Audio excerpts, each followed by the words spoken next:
தனுஷ் மற்றும் நயன்தாரா இடையிலான சமீபத்திய பிரச்சனை நானம் ரூடிதான் 2015 படத்தின் ஒரு காட்சியைச் சுற்றி உருவானது.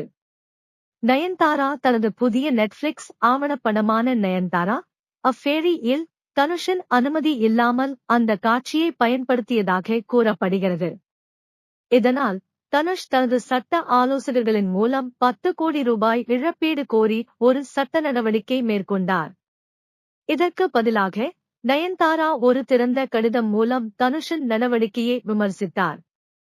அவர் இதை சிறுமைத்தனமான செயல் என்று குறிப்பிடுகையில் சினிமா உலகம் மற்றும் ரசிகர்களிடையே விவாதம் உருவானது.